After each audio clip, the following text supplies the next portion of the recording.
Welcome to local news. గిరిజన గోండుల జాతర నాగోబా జాతరలో రాష్ట్ర ముఖ్యమంత్రి రేవంత్ రెడ్డి పాల్గొన్నారు. ఆలయంలో పూజలు చేశారు. ఆర్మూర్ బేకరీపై అధికారులు దాడులు చేశారు. 4 డొమెస్టిక్ సిలిండర్లను సీజ్ చేశారు.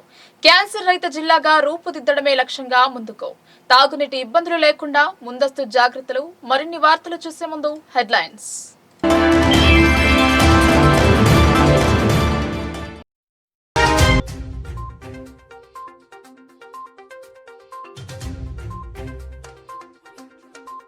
బేకరీ బూజు దులిపిన అధికారులు. బేకరీపై కేసు నమోదు.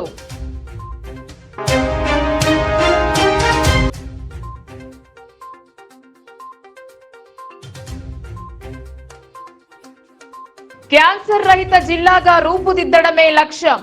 అంతర్జాతీయ క్యాన్సర్ డే అవగాహన నిర్వహించిన ఇందూరు క్యాన్సర్ ఆసుపత్రి.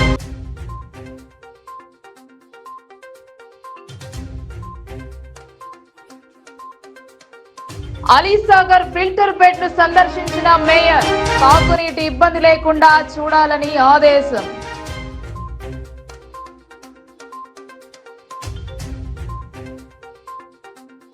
అధికారుల నిఘా కొరవడంతో కుళ్లిన తినుబండారాలను విక్రయించి సొమ్ము చేసుకుంటున్నారు వ్యాపారులు అనే కథనాన్ని లోకల్ న్యూస్ ప్రసారం చేసింది. స్పందించిన సివిల్ సప్లై అధికారులు ఆర్మూర్లోని బేకరీపై దాడి చేసి పదార్థాల తయారీ మోసం వినియోగిస్తున్న డొమెస్టిక్ సిలిండర్లను సీజ్ చేసి కేసు నమోదు చేశారు. ఆర్మూర్ మున్సిపాలిటీ పరిధిలో గల డాల్ఫిన్ బెంగళూరు బేకరీలో కుళ్లిన కేక్ ఘటనలో అధికారులు విచారణ చేపట్టారు. ప్రజల ప్రాణాలతో చెలగాటమాడుతున్నారు అని గురువారం లోకల్ న్యూస్ కథనాన్ని ప్రసారం చేసిన విషయం విదితమే. దీంతో అధికారులలో చలనం మొదలైంది.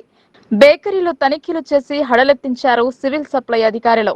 4 డొమెస్టిక్ సిలిండర్లు సీజ్ చేసి కేసు నమోదు చేశారు. ప్రజల ప్రాణాలతో చెలగాటమాడుతున్న డాల్ఫిన్ బేకరీ యాజమాన్యంపై ఆగ్రహం వ్యక్తం చేశారు. బేకరీని సీజ్ చేయాలని పట్టణ ప్రజలు డిమాండ్ చేశారు. కవరేజ్ కు వెళ్లిన మీడియాపై దురుసుగా ప్రవర్తించడంతో పోలీస్ స్టేషన్లో ఫిర్యాదు చేశారు. బేకరీకి వచ్చే వారి మాటలను సీసీ కెమెరాలతో రికార్డు చేస్తున్నారని తెలుసుకున్న వారు డాల్ఫిన్ బెంగళూరు బేకరీకి వెళ్లడానికి జంకుతున్నారు. బేకరీ యాజమాన్యం తీరు శృతిమించిపోయింది. సివిల్ సప్లై అధికారులు 6A కేసు నమోదు చేసినట్టు అధికారి వెల్లడించారు. రోజు అందిన విశ్వసనీయ సమాచారం మేరకు ఆర్మూర్ పట్టణంలోని డాల్ఫిన్ బేకరీని తనిఖీ చేయగా డాల్ఫిన్ బేకరీ నందు ప్రభుత్వం నుంచి సబ్సిడీ గ్యాస్ సిలిండర్లతో ఆహార పదార్థాలు తయారు చేయడంగా పట్టుకోవడం జరిగింది. ఈ తనిఖీలో 4 గ్యాస్ సిలిండర్లను గుర్తించనైనది. అందులో 2 ఫుల్ సిలిండర్లు, 2 ఖాళీ సిలిండర్లను స్వాధీనం చేసుకోవడం అనేది. మరియు బేకరీ యజమానిపై 6A కేసు బుక్ చేసి కలెక్టర్ సిఎస్ నిజామాబాద్ గారి కోర్టు నందు కేసు క్యాన్సర్ రహిత జిల్లాగా మార్చడమే తమ ఏకైక లక్ష్యమని డాక్టర్ చిన్నబాబు అన్నారు. గ్రామీణ స్థాయిలో సైతం పూర్తి స్థాయిలో ప్రచారం జరిపి ప్రజలలో అవగాహన కల్పిస్తున్నట్లు తెలిపారు. క్యాన్సర్ దినోత్సవాన్ని పురస్కరించుకొని దీన్ని జయించిన వారిని సన్మానించారు. మహానగరాలకు పరిమితమైన క్యాన్సర్ ఆసుపత్రిని జిల్లా ప్రజలకు సేవలందించేందుకు గాను ఇందూరు క్యాన్సర్ ఆసుపత్రిని నెలకొల్పారు. ప్రపంచ క్యాన్సర్ దినోత్సవాన్ని పురస్కరించుకుని ఇందూరు క్యాన్సర్ ఆసుపత్రిలో అవగాహన సదస్సు నిర్వహించారు. ఈ సదస్సుకు జిల్లా ప్రభుత్వ ఆసుపత్రి సూపరింటెండెంట్ ప్రతిమారాజ్, డాక్టర్ చిన్నబాబు, సుంకవల్లి వినయ్, ప్రద్యుమ్నారెడ్డి, మునిరెడ్డి, ఇందూరు క్యాన్సర్ ఆసుపత్రి సిబ్బంది పాల్గొన్నారు. ఆసుపత్రిలో చికిత్స పొంది క్యాన్సర్ ను జయించిన వారిని సన్మానించారు. ఈ సందర్భంగా డాక్టర్ చిన్నబాబు మాట్లాడుతూ క్యాన్సర్ రహిత జిల్లాగా జిల్లాను రూపొందించడం తమ లక్ష్యంగా పెట్టుకున్నామని చెప్పారు. అధునాతన వైద్య పరికరాలతో ఆసుపత్రిలో చికిత్స అందిస్తున్నామని చెప్పారు. స్త్రీలలో రొమ్ము క్యాన్సర్ తో పాటు గర్భాశయ ముఖద్వార క్యాన్సర్ ప్రధానమైనవని చెప్పారు. వీరు నిర్మూలన కోసం కౌమార దశలో ఉన్నవారు టీకా వేయించుకోవాలని సూచించారు. పొగ త్రాగడం, తంబాకు నమలడం, అతిగా మద్యం సేవించడం వల్ల క్యాన్సర్ వచ్చే అవకాశాలు ఉన్నాయని తెలిపారు. వీటిని మొదటి దశలోనే గుర్తించి వైద్యుని సంప్రదిస్తే తొందరలో వ్యాధిని నయం చేయవచ్చన్నారు. మూత్రంలో లేదా మలంలో రక్తం పోవడం, ఉబకాయం, కంతులు ఏర్పడి గడ్డలుగా మారడం, వ్యక్తిలో ఆకలి మందగించడం లాంటివి ప్రథమ లక్షణాలు అని తెలిపారు. ఇందూరు క్యాన్సర్ ఆసుపత్రిలో మెరుగైన చికిత్స అందించబడునని తెలిపారు. ప్రథమ దశలో క్యాన్సర్ ను గుర్తించేందుకు గాను జిల్లా వ్యాప్తంగా అవగాహన శిబిరాలను ఏర్పాటు చేస్తున్నామని చెప్పారు. ప్రజల్లో క్యాన్సర్ యొక్క అవగాహన తీసుకురావడానికి మేము గ్రేస్ క్యాన్సర్ ఫౌండేషన్ ద్వారా మరి మన యొక్క bridge gap hospitals Indur cancer హాస్పిటల్లో గత 10 ఏళ్ళుగా అనేక క్యాంపులు చేస్తూ ఉన్నాము. స్క్రీనింగ్ ప్రాసెస్ కూడా ముందశలో కనుగొంటే పూర్తిగా నయం చేయవచ్చు కాబట్టి మేము మొబైల్ స్క్రీనింగ్ బస్సుల ద్వారా గ్రామాలకు వెళ్ళి మన నిజామాబాద్ని క్యాన్సర్ రహిత జిల్లాగా చేయాలన్న ఉద్దేశంతో ముందుకు వెళ్తున్నాం. ఈ కార్యక్రమం ఇప్పటికే చాలా వరకు కూడా రిజల్ట్ ఇచ్చింది. రానున్న రోజుల్లో కూడా ఇంకా ఎక్కువగా ఈ పని మేము చేస్తాం. చాలాసార్లు క్యాన్సర్ లక్షణాలు ముందశలో తెలియవు. అంటే కొన్నిసార్లు నొప్పి లేదు కదా అని నెగ్లెక్ట్ చేస్తూ ఉంటాం. అలాంటి వాళ్ళలో మరి క్యాన్సర్ ముదిరేక వాళ్ళు మా దగ్గరికి వస్తూ ఉంటారు. సో సర్వసాధారణంగా క్యాన్సర్ లక్షణాలు ఏ విధంగా ఉంటాయంటే మీకు సింపుల్గా చెప్పాలంటే మలమూత్ర విసర్జనలో ఇటీవల మార్పులు, అంటే 2-3 వారాల కన్నా ఎక్కువగా మార్పులు ఉన్నాయంటే వెంటనే మీరు డాక్టర్ని సంప్రదించండి. మూత్రంలో రక్తం పోవడము, మలంలో రక్తం పోవడము, లేకుంటే మోషన్ అవ్వటం లేదు, ఇది 2-3 వారాల కన్నా ఎక్కువగా ఉంటే నిర్లక్ష్యం చేయవద్దు. శరీరంలో ఏ భాగంలో అయినా కొత్తగా కణితి ఏర్పడింది, అది పెరుగుతూ ఉంది, నొప్పి లేకపోయినా కూడా నెగ్లెక్ట్ చేయకండి. మూడోదిగా మానని పుండు, మరి నోట్లో కానీ శరీరంలో ఎక్కడైనా కూడా మానని పుండు ఉంటే వెంటనే మీరు డాక్టర్ని సంప్రదించండి. అలాగే ఇటీవల బరువు తగ్గిపోయారు, ఇటీవల మీరు అన్నం తినలేకపోతున్నారు, మింగలేకపోతున్నారు అంటే అది క్యాన్సర్ లక్షణం అయి ఉండొచ్చు. ఇవన్నీ గుర్తుపెట్టుకోవడానికి కష్టము. ఏంటి అంటే మీ శరీరం మీతో మాట్లాడుతూ ఉంది, మీకు ఏదో తేడాగా అనిపిస్తుంది, మంచిగా లేదు, ఇది 2-3 వారాల కంటే ఎక్కువగా ఉంది అంటే మాత్రం డాక్టర్ దగ్గరికి వెళ్ళండి. ఈ జబ్బు రాకుండా ఉండాలంటే జీవనశైలి మార్చుకోవాలి. జీవనశైలి అంటే పొగాకు త్రాగటము. వాటర్ ఫిల్టర్ బెడ్ ను నగర మేయర్ దండు నీతు కిరణ్ పరిశీలించారు. నగరవాసులకు తాగునీటి ఇబ్బంది తలెత్తకుండా ముందస్తు జాగ్రత్తలు తీసుకుంటున్నారు మేయర్. నిజామాబాద్ నగరానికి త్రాగునీరు సరఫరా చేసే అలీసాగర్ ఫిల్టర్ బెడ్ లో నీటి శుద్ధిని పరిశీలించారు మేయర్ నీతి కిరణ్. ఈ సందర్భంగా అధికారులతో మాట్లాడుతూ స్వచ్ఛమైన త్రాగునీరు సరఫరా జరగాలని, ఎక్కడా నీటి కలుషితానికి ఆస్కారం లేకుండా ప్రతి ఇంటికి స్వచ్ఛమైన త్రాగునీరు సరఫరా అయ్యేలా చర్యలు చేపట్టాలని అన్నారు. నగరానికి అధిక మొత్తంలో నీటిని సరఫరా చేసే అలీసాగర్ ఫిల్టర్ బెడ్ లో జరిగే నీటి శుద్ధి ప్రక్రియను పరిశీలించినట్లు తెలిపారు. ఈ కార్యక్రమంలో deputy engineer Anand Sagar, assistant engineer Shankar తదితరులు పాల్గొన్నారు. మన నిజామాబాద్ అర్బన్లో ఎక్కడెక్కడ ఎలాంటి వర్కులు జరుగుతూ ఉన్నాయని చెప్పేసి ప్రతిరోజు కూడా మా టీం అందరం కూడా కలిసి చూడడం జరుగుతూ ఉంది. అందులో భాగంగా ఈరోజు అలీసాగర్లో ఉన్నటువంటి ఫిల్టర్ బెడ్ని పరిశీలించడానికి నేను రావడం జరిగింది. నాతో పాటుగా ఎంఈ సాగర్ సార్ గారు, అలాగే ఏఈ శంకర్ సారు, అలాగే మా టీం వాళ్ళందరూ కూడా మేము వచ్చాము ఇక్కడికి. అయితే ఇంతకుముందు కూడా నేను చూడడం జరిగింది. ఇక్కడ మళ్ళీ ఎలాంటి కొత్త ప్రవేశపెట్టారు, మళ్ళీ ఎలా వాటర్ అంతా కూడా సక్రమంగా ప్రజలకు చేరుతుందా లేదా, ఎలాంటి ఇక్కడ క్రియాశీల పనులు జరుగుతూ ఉన్నాయని చెప్పేసి చూసిన సందర్భంగా పూర్తిగా పై వరకు వెళ్ళి మరి ఎలాంటి అంటే ఆలం వేయడం నుంచి చెరువు నుంచి ఎలా వాటర్ వస్తున్నాయి అందులో ఆలం వేసి, అలాగే దాన్ని పరిశుభ్రపరిచిన తర్వాత కిందలో ట్యాంక్లోకి రావడం, ట్యాంక్ నుంచి మళ్ళా మొత్తం క్లీన్ అయిన తర్వాత క్లోరిన్ కలిపిన తర్వాత టర్బన్స్తోని మళ్ళీ ప్రతి వాటర్ ట్యాంక్లకు కూడా వెళ్ళే విధంగా చాలా చక్కగా ఇదంతా కూడా ప్రణాళికబద్ధంగా కట్టడం జరిగింది. కాబట్టి మరి ప్రతిరోజు కూడా ఇక్కడ ఉన్నటువంటి వర్కర్స్ లబ్ధ సిబ్బంది కూడా చాలా చక్కగా వర్క్ చేస్తారు. ఇక్కడ ఎలాంటి ప్రాబ్లమ్స్ ఉన్నా కూడా వెంటనే మన కార్పొరేషన్ తరఫు నుంచి మా ఎంఈ వాళ్ళందరూ కూడా వెంటనే తగిన జాగ్రత్తలు తీసుకొని మరి వెంట ప్రజలకి ఎలాంటి వాటర్ సదుపాయాలకు ఇబ్బంది కలగకుండా చేస్తూ ఉన్నారు. ఇంకో ప్రత్యేకత ఏంటంటే మన నిజామాబాద్ మన మున్సిపల్ కార్పొరేషన్ మాత్రమే మొత్తం తెలంగాణ రాష్ట్రంలో ప్రతిరోజు కూడా మన అర్బన్లో ఇంటింటికి వాటర్ని సప్లై చేస్తుంది. ఇది మన నిజామాబాద్లో చాలా గొప్పగా చెప్పుకోవాల్సినటువంటి విషయం. ఎందుకంటే ఏ కార్పొరేషన్ అయినా కూడా ఏ మున్సిపాలిటీలో కూడా దినం తప్పేసి దినం వాటర్ వస్తాయి, కానీ ఇక్కడ మాత్రం మనకి వాటర్ బాడీస్ దగ్గరలో అన్నీ ఎక్కువగా ఉండడం వల్ల మనకి ఫిల్టర్ బెడ్స్ కూడా ఒకటి సరిపోకుంటే రెండు కాకుంటే 3 అని ఇప్పటివరకు మనం 4 ఫిల్టర్ బెడ్లను తయారు చేసుకుని ఉన్నాం. జనాభాను లెక్కల దృష్టిలో పెట్టుకొని మరి ఇప్పుడు ఎంఈ గారు చెప్తా ఉన్నారు, ఇవి కూడా సరిపోకుంటే ఇంకో కొత్తది కూడా ఫిల్టర్ బెడ్ నిర్మించాలని చెప్పేసి అనుకున్నట్టుగా తెలుస్తూ ఉంది. మరి ఎప్పుడు కూడా ప్రజలకు ఎలాంటి ఇబ్బందులు కలగకుండా కేవలం వాటర్లోనే కాదు అన్ని విషయాలలో కూడా, అది డ్రైనేజీలు కానివ్వండి, రోడ్లు కానివ్వండి, వాటర్ కానివ్వండి, కరెంటు కానివ్వండి, అన్ని విషయాలలో కూడా ఆమె మనసున్న మనిషి. వైద్య రంగంలోనే కాకుండా వివిధ సేవా రంగాలలో రాణిస్తున్నారు. కవితారెడ్డి ఫౌండేషన్ స్థాపించి 25 సంవత్సరాలు పూర్తి చేసుకున్న సందర్భంగా ఆసుపత్రిలో 100 రూపాయలకే ఓపీ సేవలను అందించనున్నట్లు తెలిపారు. నిజామాబాద్ నగరంలోని శ్రీ సాయి హాస్పిటల్ ద్వారా సేవలు అందిస్తున్న డాక్టర్ కవితారెడ్డి రజతోత్సవ పూర్తి చేసుకున్నారు. ఈ సందర్భంగా ఆమె మీడియాతో మాట్లాడుతూ జిల్లాలో 25 సంవత్సరాలుగా వైద్య రంగంలో సేవలు అందిస్తున్న వారు పేదలకు, అందులోనూ మహిళలకు తక్కువ ధరకు నాణ్యమైన వైద్య సేవలు అందిస్తామని చెప్పారు. ఫౌండేషన్ ద్వారా స్కూల్ పిల్లలకు రక్తహీనత, కౌమార దశ సంబంధించిన సమస్యలపై అవగాహన సదస్సులను నిర్వహించారు. ఒక పక్క వైద్యం, మరోపక్క ఆటలలో రాణించే విధంగా ప్రోత్సహిస్తున్నారు. కేవలం ఓపీ సేవలను కాకుండా వివిధ రకాల వైద్య సేవలను తక్కువ ధరకు అందిస్తున్నట్టు చెప్పారు. వైద్యం కోసం వచ్చే వారికి ప్రత్యేక గుర్తింపు కార్డు అందిస్తామన్నారు. గైనకాలజీతో పాటు పీడియాట్రిక్ సేవలను అందిస్తామని, అలాగే క్రీడలలో రాణించే బాలికలకు ప్రత్యేక శిక్షణ కల్పించి వారికి వసతి సౌకర్యాన్ని కల్పిస్తున్నట్లు చెప్పారు. నిజామాబాద్ జిల్లాలో గత 25 సంవత్సరాల పై చిలుకు నుంచి మేము ఇక్కడ సేవలు అందించడం జరుగుతున్నది. మా యొక్క సేవలు మెరుగైన సేవలు, అదే కాకుండా మా ఒక ఫౌండేషన్ ద్వారా గత ఒక ఆల్మోస్ట్ 7-8 ఇయర్స్ నుంచి మేము స్కూల్స్లో కౌమార దశ మరియు రక్తహీనత అవేర్నెస్ ప్రోగ్రామ్స్ కూడా జిల్లా వ్యాప్తంగా చేయడం జరిగింది.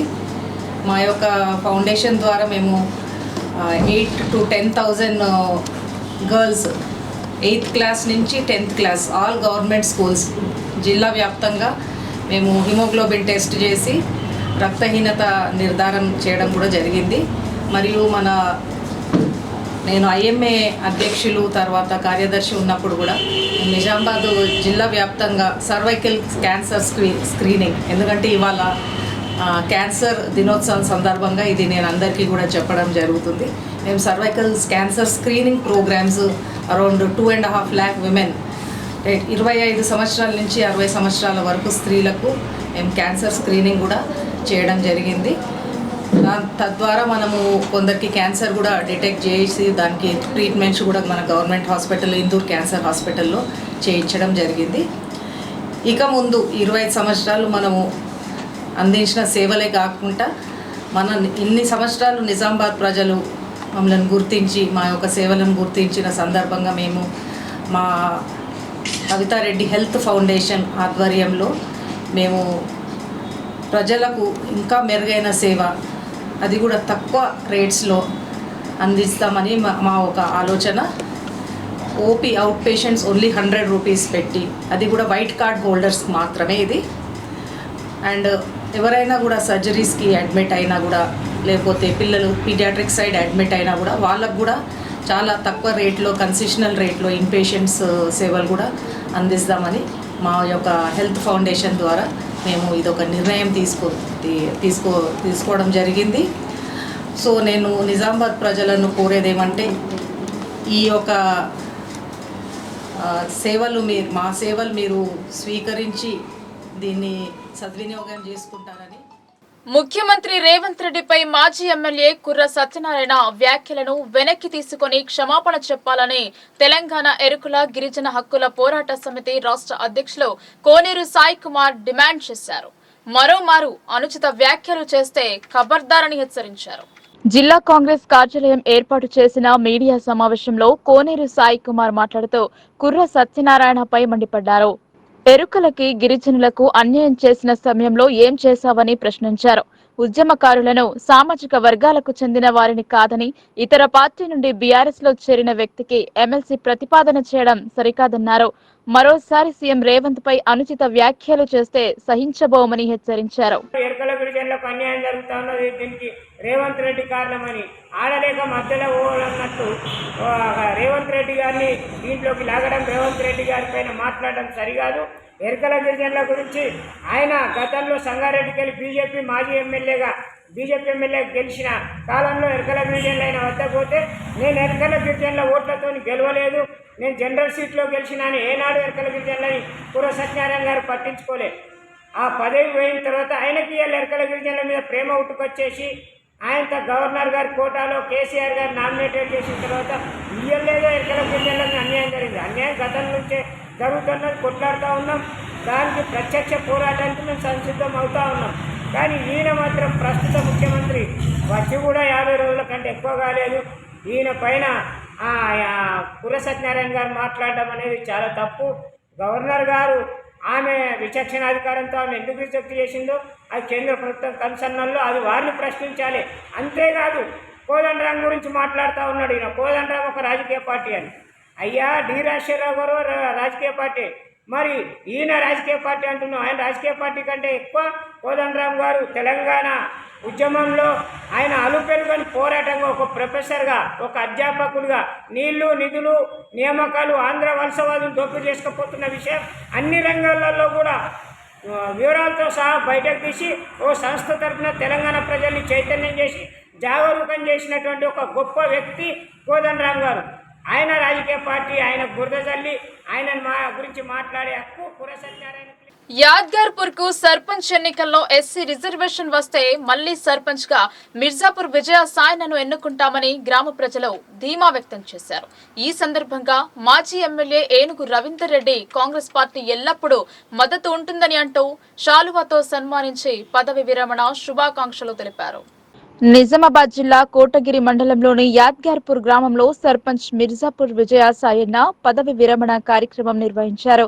ఈ కార్యక్రమానికి ముఖ్య అతిథులుగా మాజీ ఎమ్మెల్యే ఏనుగు రవీందర్ రెడ్డి పాల్గొన్నారు. ఈ సందర్భంగా సర్పంచ్ మిర్జాపూర్ విజయ సాయన్నను శాలువాతో సన్మానించి పదవి విరమణ శుభాకాంక్షలు తెలిపారు. అనంతరం గ్రామ కమిటీని ఎన్నుకున్నారు. కాంగ్రెస్ పార్టీ గ్రామ అధ్యక్షులుగా సయ్యద్ దాదును, ఉపాధ్యక్షులుగా బోధన్ ఆనంద్, ఇబ్రహీం ప్రశాంత్ను ఏకగ్రీవంగా ఎన్నుకున్నారు. అలాగే మహిళా అధ్యక్షురాలుగా ఏకగ్రీవంగా ఎన్నుకున్నారు. ఈ సందర్భంగా మాజీ ఎమ్మెల్యే బాన్స్వాడ నియోజకవర్గం కాంగ్రెస్ పార్టీ ఇన్ఛార్జ్ ఏనుగు రవీందర్ రెడ్డి మాట్లాడుతూ గత 5 సంవత్సరాలలో గ్రామ అభివృద్ధికి ఎంతో కృషి చేసి గ్రామాన్ని ఆదర్శ గ్రామంగా నిలిచినందుకు మిర్జాపూర్ విజయ సాయనను అభినందనలు తెలుపుతున్నామన్నారు. కోటగిరి పొతంగల్ మండలంలోని ఎత్తొండ, యాద్గార్పూర్, వల్భాపూర్ గ్రామాలలోని నిజాం సాగర్ D28/4 డిస్ట్రిబ్యూటర్ కాల్వలను స్థానిక కాంగ్రెస్ పార్టీ నాయకులు, ప్రజా ప్రతినిధులతో కలిసి ఆయన పరిశీలించడం జరిగిందని అన్నారు. అనంతరం కాంగ్రెస్ పార్టీ గ్రామ స్థాయి పునర్నిర్మాణంలో భాగంగా యాద్గార్పూర్, వల్భాపూర్ గ్రామాలలో నూతన కార్యవర్గాన్ని ఏకగ్రీవంగా ఎన్నుకోవడం జరిగిందన్నారు. ఈ సందర్భంగా ఆయా గ్రామాలలో ఎన్నికైన నూతన అధ్యక్షులు, కార్యవర్గ సభ్యులకు ఆయన శుభాకాంక్షలు తెలిపారు.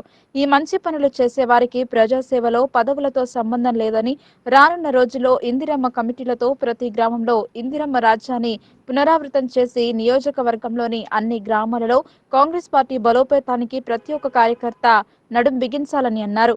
ఈ కార్యక్రమంలో కోటగిరి, పొతంగల్ మండలాల కాంగ్రెస్ పార్టీ అధ్యక్షులు షాహిద్ హుస్సేన్, పుప్పాల శంకర్, నిజామాబాద్ జిల్లా కాంగ్రెస్ పార్టీ అధ్యక్షులు గంగాధర్ దేశాయ్, కొత్తపల్లి ప్రాథమిక సహకార సంఘం అధ్యక్షులు డాక్టర్ వెనిగల సునీల్ కుమార్, ఎత్తొండ ప్రాథమిక సహకార సంఘం మాజీ అధ్యక్షులు సోమశంకర్ రావు, కోటగిరి మండల కాంగ్రెస్ పార్టీ అధ్యక్షులు వాహిద్, ఎంపీటీసీ కొట్టం మనోహర్, కాంగ్రెస్ సీనియర్ నాయకులు కొత్తపల్లి కృష్ణారెడ్డి, మాజీ జడ్పీటీసీ శివరాజ్ దేశాయ్, బాన్స్వాడ నియోజకవర్గ స్థాయితో పాటుగా ఆయా మండలాల కాంగ్రెస్ పార్టీ సీనియర్ నాయకులు, ప్రజా ప్రతినిధులు, కార్యకర్తలు పాల్గొన్నారు. मैं रेडी हूँ आने के लिए। साहब का सबसे पहले मैं मंडल में शुक्रिया अदा करता हूँ। साहब का बहुत बहुत शुक्रिया अदा करता हूँ। साहब यहाँ पर आने के लिए रोड नहीं थी एक जमाने में। అద్దె ఇంట్లో నివాసం ఉంటూ పాచి పని చేస్తూ జీవనం వెల్లదిస్తోంది. ఎవరూ లేక ఆర్థిక ఇబ్బందులతో తల్లడిల్లుతున్న ఆ కుటుంబానికి మేమున్నామని భరోసా కల్పించారు. సంస్థ తరపున కాస్త సహాయాన్ని అందజేశారు. నిజామాబాద్ నగరం హమాల్వాడిలో కిరాయి ఇంట్లో నివాసం ఉండే చంద అనే మహిళ ఇండ్లలో పాచి పని చేసుకుంటూ ఖానాపూర్ చౌరస్తాలో హోటల్ నడుపుతుంది. చపాతీ చేసి విక్రయిస్తున్న ఆమెకు గ్యాస్ స్టవ్, టేబుల్, కుర్చీలు, డ్రమ్, ఇతర సామాగ్రిని అందించారు. సహాయం చేయండి అని అడిగిన వెంటనే స్పందించి ఆమె హోటల్ సామాగ్రికి అవసరమయ్యే 5,000 రూపాయలు ఆర్థిక సహాయం అందజేశారు. చేయూత సేవ అధ్యక్షులు వంగళ రమణాచారి, సిహెచ్ భూషణ్ చారి, ఏ లక్ష్మణ్, ధీరజ్ అగర్వాల్, టి శ్యామ్ కుమార్ పాల్గొన్నారు. నిజామాబాద్ పట్నం నాందేవ్ వార్డులో నివసిస్తుంటుంది. ఆమెకు ఇది పాచి పని చేస్తూ ఉంటుంది. అవి సరైన వాళ్ళ కుటుంబం పోషించడానికి అవి సరిపోవడం లేదు. ఒక ఛాయ్ హోటల్ పెట్టుకుందామని చెప్పేసి బైపాస్ ఈ ఖానాపూర్ బైపాస్ రోడ్లో ఛాయ్ హోటల్కు పెట్టడం జరిగింది. ఆమెకు సరైన సామాగ్రి, ఛాయ్ పెట్టు సరైన సామాగ్రి లేవు.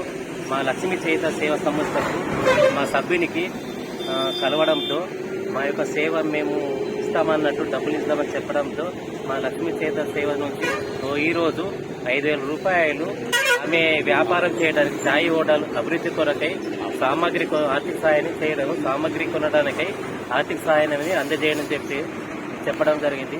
ఈ లక్ష్మీ చేత సేవ ఇటువంటి బీద వాళ్లకు ఎక్కడైనా మేము వాళ్ళ అభివృద్ధి కొరకై వాళ్ళ కాళ్ళ మీద నిలబడటానికి మా సహాయ శక్తుల మా చేతి నుంచి సహకారాన్ని అందిస్తూ ఉంటాం. వాళ్ళ అభివృద్ధి కావాలి, ఆ భగవంతుడు మా లక్ష్మీ చేతకు కూడా మంచి సహకారాన్ని అందిస్తే ఇలాంటి వాళ్ళకు మా యొక్క సాయం అందుతుంది. నాగోబా జాతర అనేది గోండు గిరిజనుల పండగ. ఇది భారతదేశంలోని ఆదిలాబాద్ జిల్లా ఇంద్రవెల్లి మండలం కేస్లాపూర్ గ్రామంలో జరుగుతుంది.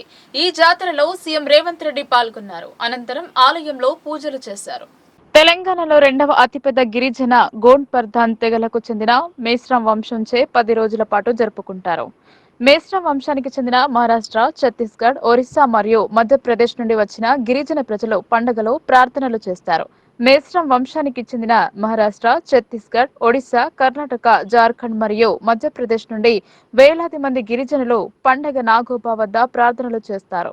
ఇది హిందువుల చాంద్రమాన మాసమైన పుష్యమాసంలో ప్రారంభమవుతుంది. బేటింగ్ అనే వేడుక దాని అంతర్భాగం. ఇక్కడ కొత్త వధువులను వారి వివాహం తర్వాత మొదటి జాతర సమయంలో కుల దేవుడికి పరిచయం చేస్తారు. ఈ జాతరలో సీఎం రేవంత్ రెడ్డి, మంత్రులు పాల్గొన్నారు. కేస్లాపూర్ లో ప్రజా దర్బార్ నిర్వహించారు. ఆదిలాబాద్ జిల్లా గ్రామీణ అభివృద్ధి సంస్థ ఆధ్వర్యంలో కొనసాగుతున్న మహిళా సంఘాల వారితో భేటీ అయ్యారు. మహిళా సంఘాల పనితీరుని అడిగి తెలుసుకున్నారు. తర్వాత మా సంఘం పేరు సార్ జంగుబాయి సంఘం, వివో పేరు గణపతి సార్. బాగా చదివించుకుంటున్నావా? సార్ ఇప్పుడు చదువుకుంటున్నారు సార్, ఇద్దరు చదువుకుంటారు సార్. మా సార్ వ్యవసాయం చేస్తున్నారు సార్. మా భర్త ఇంకా పని కల్పించినావు బాగానే ఉన్నది, కానీ కొడుకులను కూడా బాగా చదివించి ఐఏఎస్ ఐపీఎస్ అయ్యేటట్టు బాగా చదివి తప్పకుండా సార్ మీద బాగా దృష్టి పెట్టి తప్పకుండా సార్ తప్పకుండా సార్ పిల్లలు బాగా చదువుకున్నప్పుడే మీ జాతి కానీ మీ గూడాలు కానీ బాగుపడతాయి, మీ ప్రాంతం అభివృద్ధి జరుగుతుంది. బాగా చదివించు, చదువుకోవడానికి అవసరమైన సహకారం ఏం కావాలన్నా ఈ ప్రభుత్వం ఇస్తుంది. వేడ మండల్ సిర్సన గ్రామం అది. నేను అప్పుడు ఒక పేద కుటుంబాలకు వచ్చిన అమ్మ, పేద కుటుంబాల వాళ్ళనే పెళ్లి చేస్తారు. కానీ పేద కుటుంబాల నుంచి బయట వెళ్ళాలంటే అది చాలా కష్టం. నేను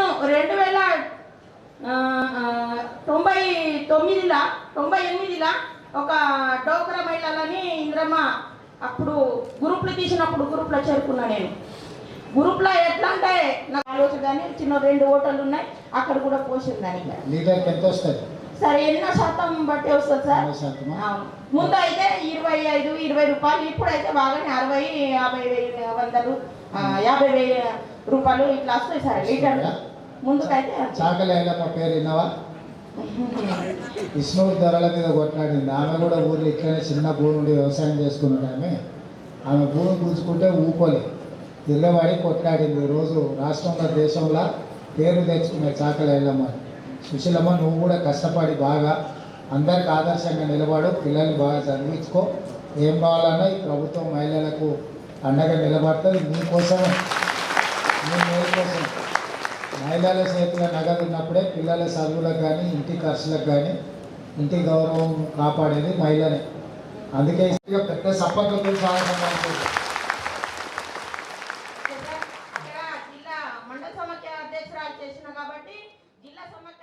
గ్రామ పంచాయతీ పాలకవర్గం సమయం ముగిసింది. సర్పంచ్లు, ఉప సర్పంచ్ల పదవీ కాలం ముగియడంతో వారికి పెద్ద ఎత్తున సన్మానాలు చేశారు గ్రామస్తులు. గ్రామ ప్రథమ పౌరులుగా ఎన్నుకోబడిన సర్పంచ్ల పదవీ కాలం ముగియడంతో పంచాయతీ సిబ్బంది గ్రామస్తులతో కలిసి పదవీ కాలం విజయవంతంగా ముగించుకున్న సర్పంచ్లకు, ఉప సర్పంచ్లకు ఘనంగా సన్మానం చేశారు. నవీపేట్ మండలం లింగాపూర్ గ్రామంలో మాజీ సర్పంచ్ బత్తూరి సాయిలు, మాజీ ఉప సర్పంచ్ మేకల ఆశ్రమాలకు శుక్రవారం ఉదయం గ్రామానికి చెందిన కరిపే గంగాధర్ శాలువాలు, పూల దండలతో సన్మానం చేశారు. ఈ సందర్భంగా సర్పంచ్ బత్తూరి సాయిలు మాట్లాడుతూ 5 ఏళ్ల పాటు తన సర్పంచ్ పాలనలో సహకరించిన గ్రామస్తులకు, తోటి పంచాయతీ పాలకవర్గానికి, అధికారులకు ధన్యవాదాలు తెలిపారు. ఈ కార్యక్రమంలో గ్రామస్తులు పాల్గొన్నారు. వార్తలు ముగించే ముందు హెడ్లైన్స్ మరోసారి.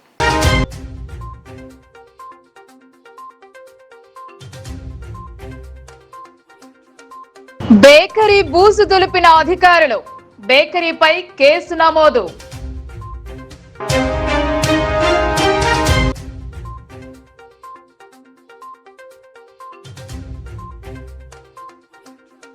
క్యాన్సర్ రహిత జిల్లాగా రూపుదిద్దడమే లక్ష్యం.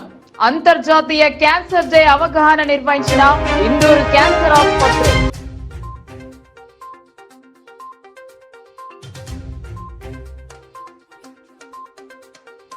అలీసాగర్ ఫిల్టర్ బెడ్ ను సందర్శించిన మేయర్, తాగునీటి ఇబ్బంది లేకుండా చూడాలని ఆదేశం.